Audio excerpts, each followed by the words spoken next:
Bismillahirrohmanirrohim. Assalamualaikum warahmatullahi wabarakatuh. Doa movie lovers, dimanapun kalian berada.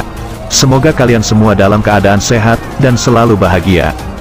Di kesempatan kali ini, saya akan menceritakan alur cerita film, The King 2019. Tentunya dengan rasa yang berbeda, dan juga dengan kemasan yang berbeda pula.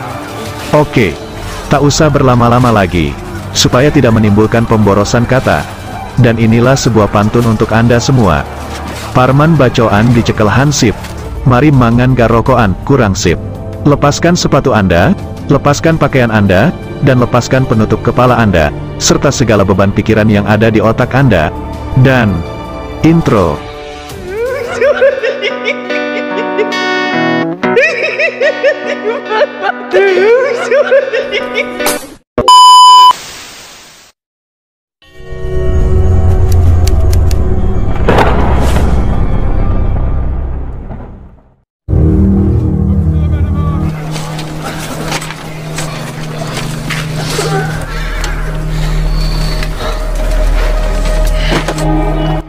Film ini diawali dengan diperlihatkannya pada awal abad ke-15.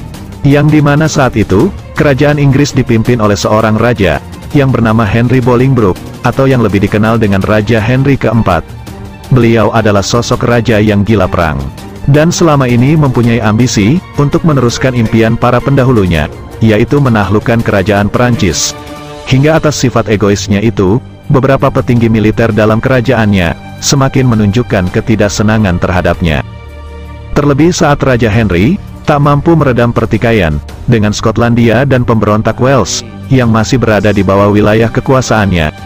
Situasi itu, lantas membuat seorang perwira muda yang bernama Harry Hotspur, memutuskan untuk keluar dari monarki kerajaan Inggris, dan memilih untuk berkhianat, dengan membentuk pasukan pemberontak. Chickens. Young Percy, I owe you much. Forgive us.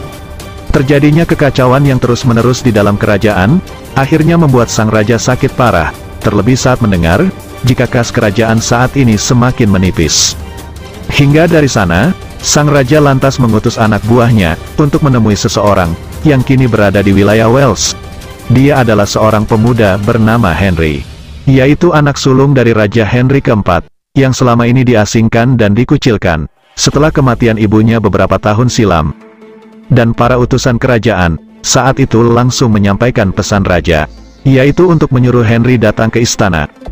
Tapi dengan tegas, Henry menolak ajakan utusan kerajaan itu, karena memang selama ini, dia sudah terlanjur sakit hati, atas apa yang dilakukan ayah kandungnya sendiri.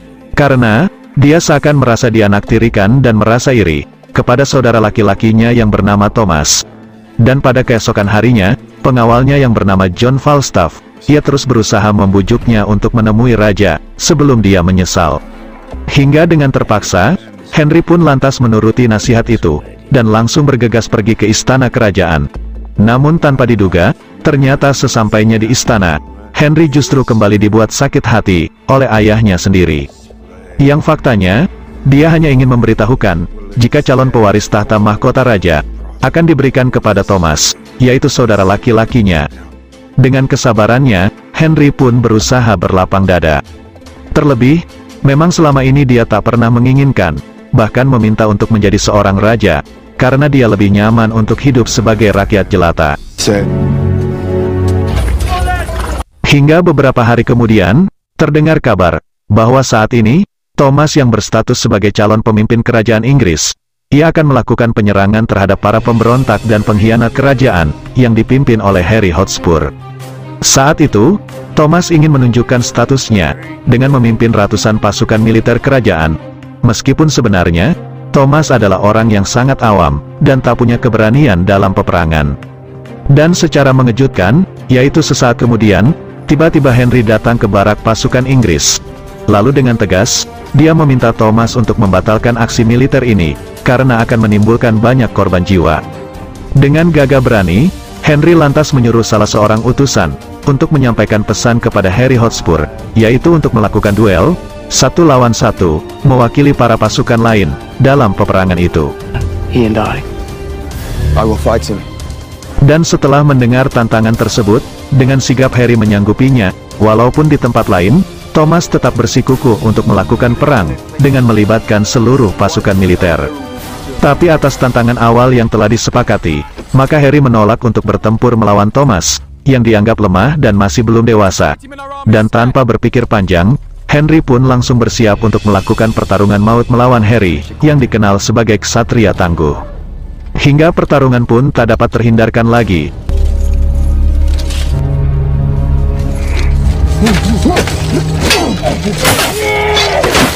Dengan segala upaya yang dilakukan kedua ksatria itu, akhirnya Henry berhasil membunuh Harry Hotspur, dan sukses menaklukkan pasukan pemberontak yang tersisa, supaya kembali ke kerajaan Inggris.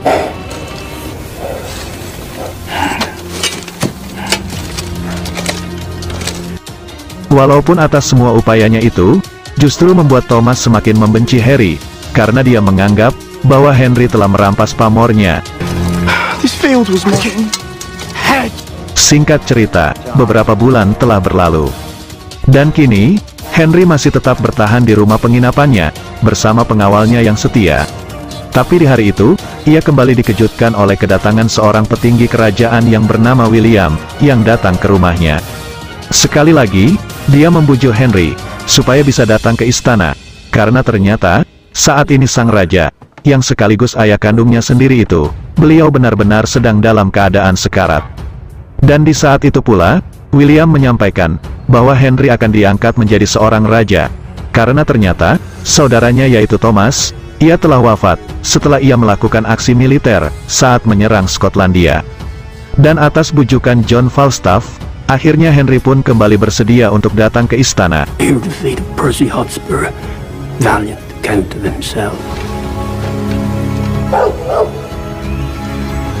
Kemudian sesampainya di sana, betapa terkejutnya Henry, saat dia melihat, jika ayahnya benar-benar dalam keadaan sekarat, dan hampir mati. Dalam situasi tersebut, ayahnya pun sempat menyesali perbuatannya selama ini. Kemudian di saat-saat terakhirnya, Raja Henry keempat akhirnya menobatkan Henry anak sulungnya, untuk mewarisi tahta, sebagai penguasa Inggris, dengan gelar Raja Henry kelima. Takdir yang tak mungkin bisa dipungkiri itu, akhirnya memaksa Henry untuk memegang tampuk kepemimpinan. Sebagai penguasa Inggris, tentunya, ia pun harus bersedia meninggalkan kehidupan lamanya, serta orang-orang yang selama ini mendampinginya di pengasingan.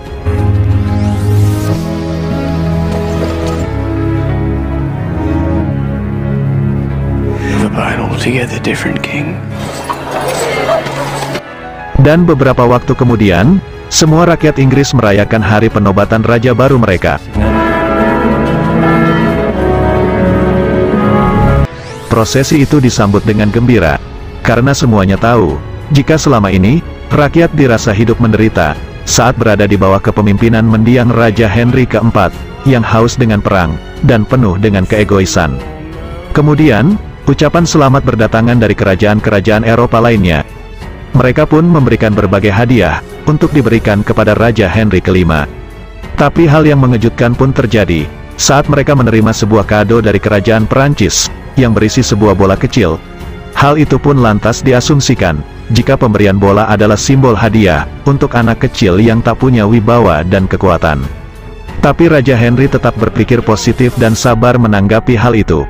Karena saat ini, dia hanya fokus untuk berupaya mensejahterakan semua rakyatnya. Meskipun keesokan harinya, seseorang yang menjadi uskup agung, seakan terus berupaya memanasi sang raja, untuk memberikan respon keras kepada kerajaan Perancis, yang telah melecehkan kerajaan Inggris. Termasuk William, yang saat itu menjabat sebagai penasehat dan hakim agung, yang menginginkan Raja Henry menunjukkan taringnya, kepada kerajaan Perancis. Tapi sekali lagi, Raja Henry tetap berpikir netral, dan menganggap hal itu adalah hal sepele, yang tak harus ditanggapi dengan serius. Dan di hari yang sama, saat Raja Henry bertemu dengan adik perempuannya yang bernama Philippa, dia sesaat termenung, saat Philippa memberikan sebuah nasihat, untuk selalu berhati-hati dengan orang-orang penting, yang berada di istana. Karena setelah adiknya menikah dengan Raja Erik, yaitu penguasa Denmark, di saat itu pula dia bisa belajar dan meyakini, jika akan selalu ada pengkhianat, yang bersembunyi di balik kesetiaan. Dan hal itu, lantas membuat Raja Henry sedikit merenung, serta mulai memasang badan tentang nasihat adiknya. To be clear by now. Archbishop is at war with France. So many years of ever you do not remain oblivious. You go on, Hoopers. Yes, we can. Sementara di tempat lain, yaitu di wilayah Wales, kini John Falstaff mulai merasa hidup sendirian, setelah ditinggalkan oleh Henry, yang saat ini sudah menjadi raja di istana Inggris. Kehidupannya pun semakin terpuruk, terlebih lagi, dia terlilit hutang yang sangat besar, kepada pemilik kedai minuman. Dan hal itu, lantas membuatnya sadar, jika Henry sudah tak mempedulikannya lagi. The reaches of the realm. Ponder that now. Keesokan harinya, di istana kerajaan Inggris, semua petinggi kerajaan terkejut, saat menemukan salah seorang warga Prancis, yang mengaku sebagai pembunuh bayaran. Pria itu berbicara langsung kepada Raja Henry, jika ia ditugaskan oleh Raja Perancis, untuk membunuhnya secara diam-diam.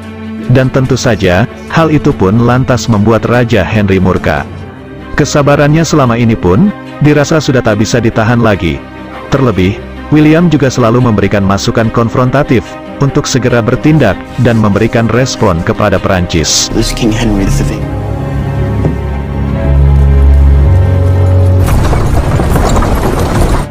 Dia juga menyampaikan, jika Raja Henry tetap diam, maka dia akan kehilangan kepercayaan dari rakyatnya sendiri. Karena rakyat Inggris, menginginkan seorang raja yang tangguh, juga pemberani, yang memiliki kekuatan dan pengaruh besar. Hingga setelah Raja Henry merenung, dan mengingat kembali semua kejadian ini, di saat yang sama, dia memutuskan, untuk mengirimkan surat kepada Raja Perancis, yang berisi, jika pihak kerajaan Inggris memutuskan untuk mendeklarasikan perang dengan Perancis. As of this to flush these French rats from it. This message to France given your. Dan atas situasi itu, di tempat lain, yaitu di sebuah ruangan pribadi milik William, terlihat dua orang petinggi kerajaan yang bernama Lord Grey, dan sepupu Raja Henry bernama Camry. Mereka membahas tentang rencana Raja Henry, yang memutuskan berperang dengan Perancis. Saat itu, Lord Grey dan Camry seakan tak setuju, dengan rencana Raja. Karena dia menganggap, jika Raja Henry tak punya reputasi dan pengalaman, dalam pertempuran besar melawan Prancis. Dan tak hanya itu, mereka pun terus mengejek Raja Henry, yang dianggap sebagai gelandangan, yang terpaksa harus mewarisi tahta kerajaan. Mendengar hal itu, William pun langsung mengadukan perkataan mereka kepada Raja. Nah, I wish. Karena mereka dianggap sebagai pembelot, yang membangkang terhadap perintah Raja, hingga tanpa berpikir panjang, Raja Henry pun langsung menghukum mereka, dengan cara dipenggal.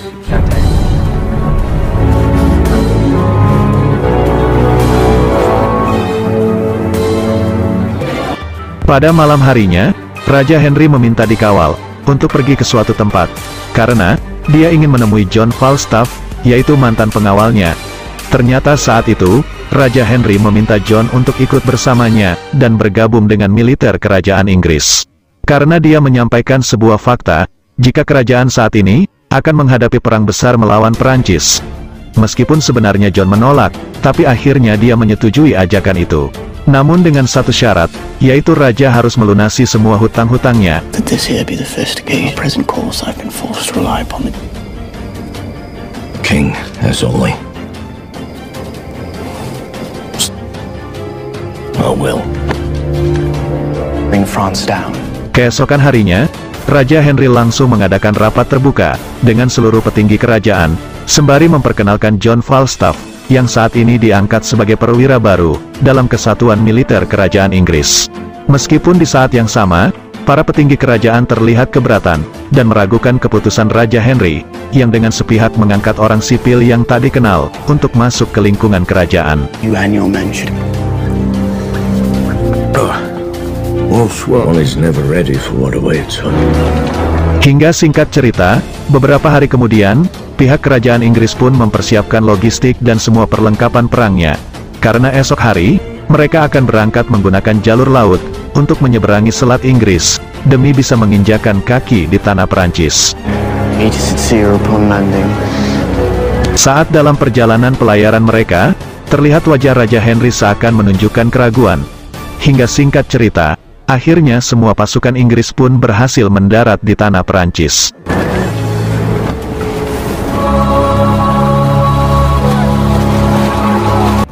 Mereka pun langsung bergerak ke arah utara, dengan tujuan mengepung sebuah kota, yaitu kota Harfleur, dengan jumlah kekuatan sebanyak 6.000 pasukan, yang diantaranya adalah 1.000 orang kesatria dan prajurit bersenjata, serta 5.000 orang arseri atau pemanah.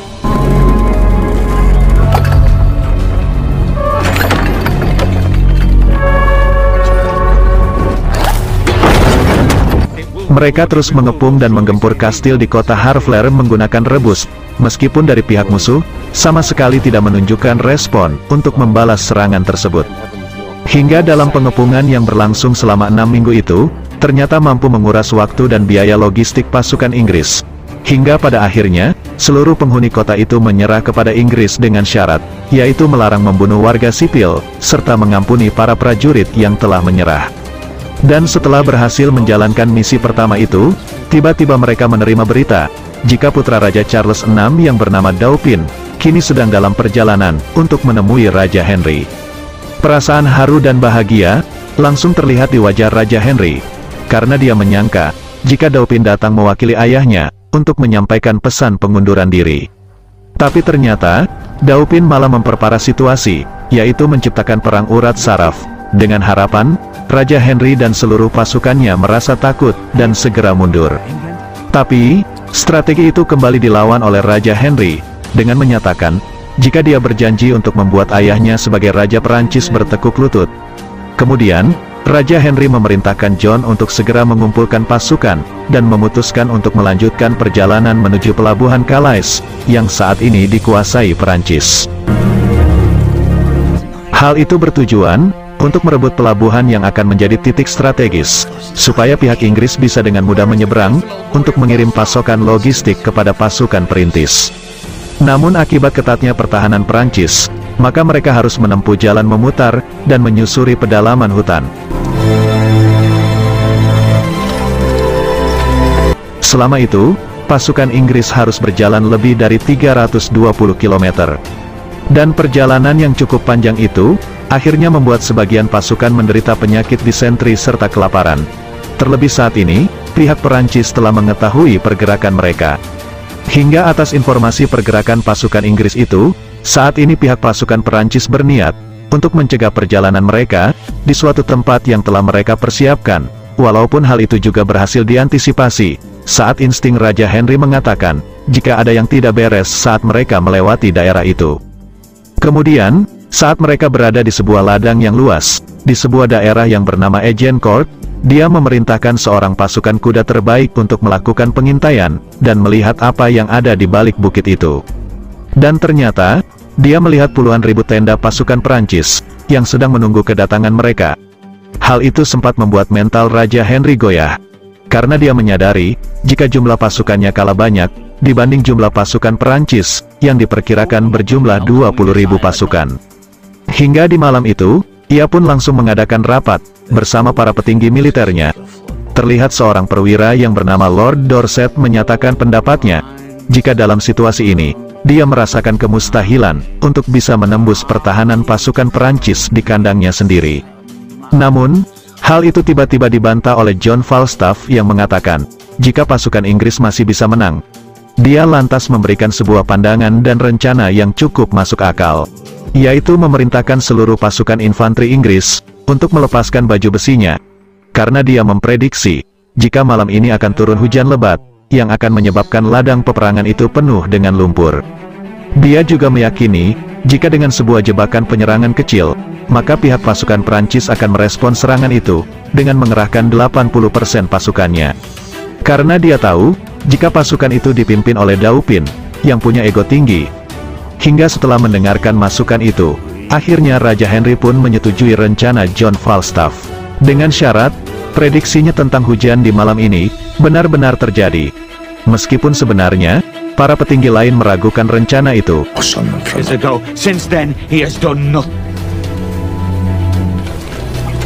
Semua pasukan di pihak Inggris merasakan, jika malam itu menjadi malam yang panjang dan mengerikan. Karena mereka tahu, jika besok akan terjadi pertempuran besar, yang mungkin akan merenggut nyawa mereka. Dan akhirnya sesuai prediksi, hujan pun turun dengan sangat lebat.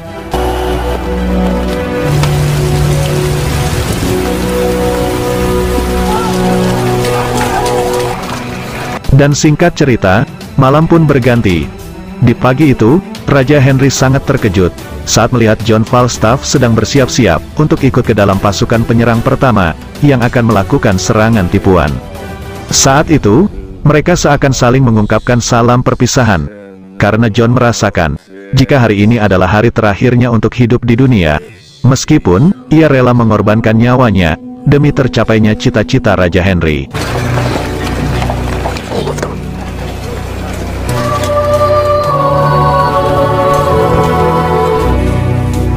Hingga akhirnya, perang besar yang dikenal sebagai pertempuran Agincourt itu pun terjadi.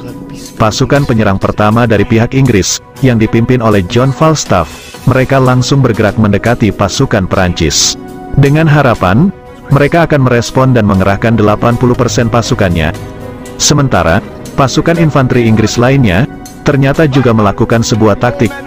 Mereka yang tanpa mengenakan baju besi, bersembunyi di dalam hutan yang berada di sisi kiri medan pertempuran, dan menunggu situasi krusial, saat pasukan Perancis sudah mulai terjebak ke dalam kubangan lumpur. Kemudian, setelah pasukan pertama sudah mulai mendekat, dengan para kavaleri Perancis, Raja Henry langsung memerintahkan pasukan panah, untuk melakukan serangan jarak jauh. Dan hal itu pun berhasil memecahkan seluruh barisan kavaleri Perancis, yang terus dihujani dengan anak panah. Dalam situasi kacau itu, pasukan John Falstaff pun langsung melakukan pertarungan jarak dekat, meskipun mereka terlihat sangat kesulitan, untuk melawan pasukan kavaleri, atau pasukan berkuda dari pihak musuh. Hingga atas situasi itu, Dauphin ternyata berhasil masuk ke dalam perangkap rencana Inggris, karena dia langsung memerintahkan sisa pasukannya untuk masuk ke medan pertempuran. Dalam situasi ketegangan yang sangat dahsyat, akhirnya Raja Henry memerintahkan seluruh pasukan cadangan di dalam hutan itu, untuk turun ke medan tempur, meskipun tanpa memakai baju besi, yang melindungi mereka dari tajamnya pedang. Hingga dengan menggunakan pedang dan kampak, pasukan Inggris pun terus menggempur sebagian besar pasukan Perancis, meskipun mereka menggunakan baju besi lengkap. Tapi ternyata, mereka terlihat sangat kesulitan, untuk melakukan pergerakan di dalam kubangan lumpur. Jeritan kesakitan, hingga raungan manusia yang sedang sekarat terdengar jelas, dalam situasi pertempuran itu. Banyak korban berjatuhan, dari puluhan ribu pasukan Perancis. Meskipun tak sedikit pula, korban jiwa yang diderita dari pihak Inggris. Hingga setelah melihat situasi itu, tiba-tiba terdengar suara trompet, yang menandakan, jika pertempuran harus segera berhenti.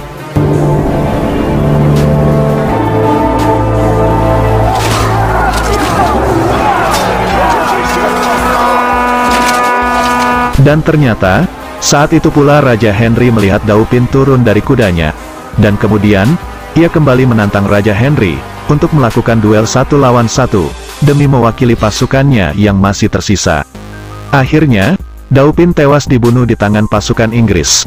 Dan hal itu juga menandakan, jika Inggris telah memenangkan perang ini, meskipun John Falstaff harus gugur dalam peperangan itu.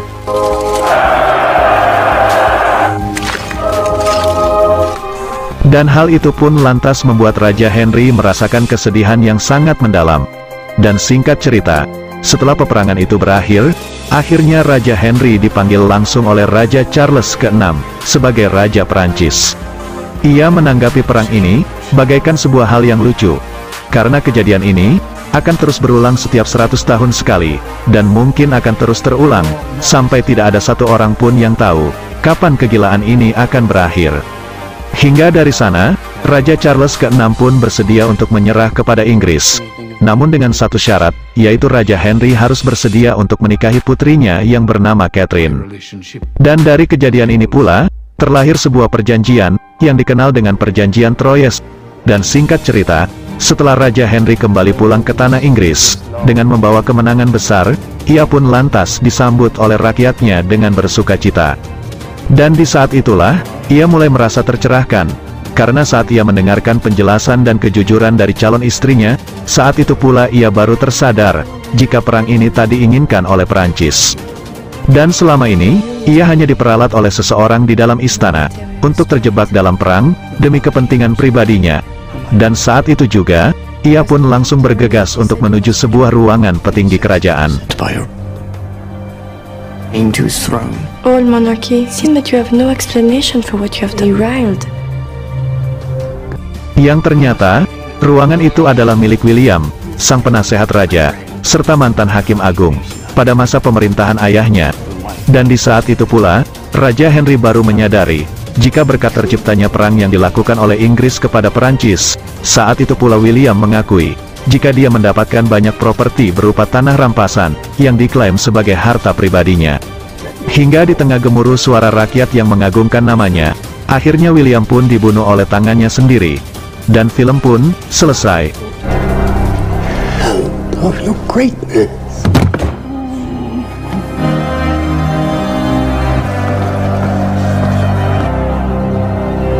You promised me only that.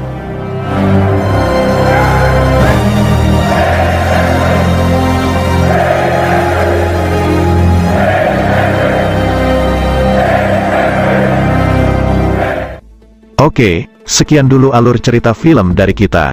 Mohon maaf, jika ada salah-salah kata. Dan sampai jumpa lagi, di alur cerita film, yang lebih menarik, berikutnya. Jika teman-teman penasaran, ikuti terus Doa Movie. Jangan lupa like, komen, share, dan subscribe, serta hidupkan lonceng notifikasi, agar kalian tidak ketinggalan, dengan alur cerita film, yang lain. Dan jika teman-teman ada saran dan kritik, atau referensi untuk alur cerita film selanjutnya, silahkan tulis di kolom komentar. Jika ada sumur di ladang, boleh saya menumpang mandi. Jika ada umur yang panjang, saya pasti akan menumpang mandi lagi. Salam sehat selalu, salam lanang, salam sejati, rahayu. Wassalamualaikum warahmatullahi wabarakatuh.